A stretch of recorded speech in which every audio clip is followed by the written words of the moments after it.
Assalamu alaikum students. Today the topic is types of encryption. So we have understood about the encryption and decryption very well. Let's repeat it a little bit. For example, if I want to send a message to someone and I don't want that message to reach some other person or unknown person, so I will change this message into non-readable format or I am sending hello, HELLO. So I am change this message like H with F, E with Z, L with O, again L with @ O with hash sign. So this is called the this converting message in encrypted form. This is called the encryption. Okay, and we can say also converting the real information into meaningless or garbage message. So this process is called the encryption. And one more concept is a plain text. That is, a plain text is a simple text like hello. So hello we can say readable message. Okay, so this is a plain text. And non-readable message is called the cipher text like FZO @#1 2. So this is unreadable message and there is no meaning behind of this message. So this is encrypted message say also, and cipher text. Okay, so now what is decryption? The process of real information back from this meaningless text, this and we can say non-readable format. So this process is called a decryption. Okay, now we start today lecture, that is a types of encryption. So there are two types of encryption: symmetric encryption and asymmetric. Okay, so it's mean that there are two ways of encryption, symmetric and asymmetric. So first come on the symmetric. Here the concept of a key in both encryption and decryption. So the key are such that you send your message from one end to another end. So you lock your message with the key and send it to other end. Now when this message reach another end, it need the key to open this message. So this is a key concept. Before sending you will lock your message, and when you will receive your message you will also require a key to open that message. Okay, so next slide, that is the symmetric encryption.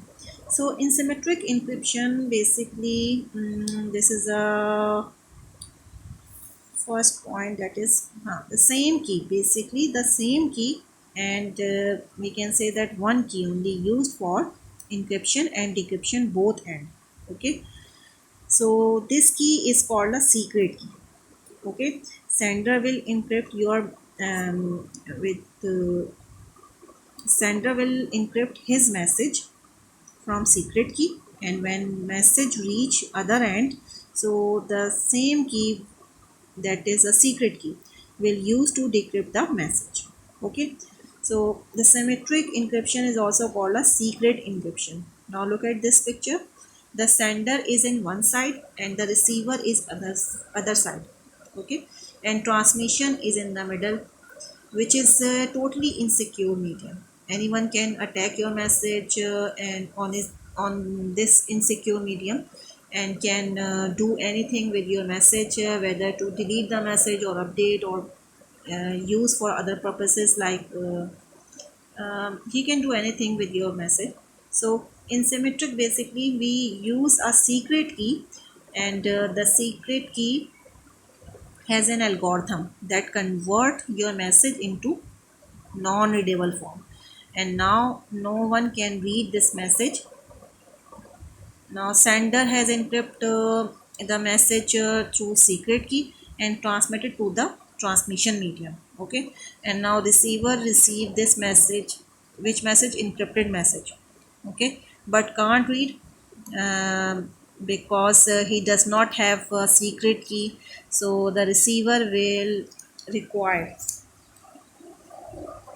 the same key from which sender encrypt the message. So the sender have to send the same key to receiver for decrypt the message. So this is the problem basically. If the sender send the secret key, then someone will take this message and will take this message or secret key also in the transmission medium. Okay, and decrypt this message, and he will read the message. So in symmetric we have a problem, that is the key distribution. Okay, so this problem solved in asymmetric okay. So we have before we discuss asymmetric, we discuss two keys that are public and private key. Okay, so first come on a public key. Why is a public key called a public? Because it is shared for everyone. Okay, I know everybody know the public key of others. For example, whoever I need to send a message, I will know the public key of that person, then I can send the message. And here it means that whoever need to send the message, so he know his public key, that is everyone know the public key of others. So one major point is that public key is used for encryption side.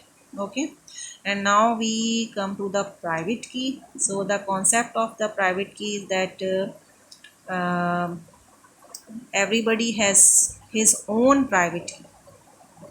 Okay, the sender will have his own private key and the receiver will have his own private key.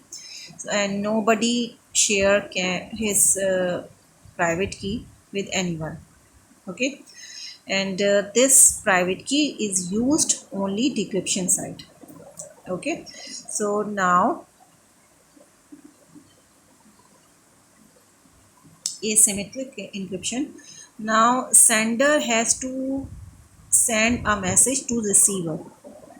He type a message first, in which form? Plain text form. Okay, so plain text mean readable format. Okay, now the sender knows the public receiver public key. Okay, so he encrypt that message with the receiver public key, and as he encrypt this message, then this message get converted in encrypted form, or we can say in cipher form. Okay, so which become the kind of a message that no one can read. Now this this cipher form message is transmitted on the transmission medium. When this message reach to the receiver end, it has to be decrypted. Okay, so because the receiver cannot read this message because it is in encrypted form. Now the receiver uses his own private key to decrypt his message, and he decrypt that message from his own private key. Now he can read that message, and now if the attacker had taken this message at the transmission medium, he could not decrypt it because he does not have a private key of the receiver, because private key does not have share everyone. Yes, attacker would have the receiver public key, but unless he has the private key of the receiver, he cannot read the message. Okay, so hope you understand this topic very well. Jazakallah.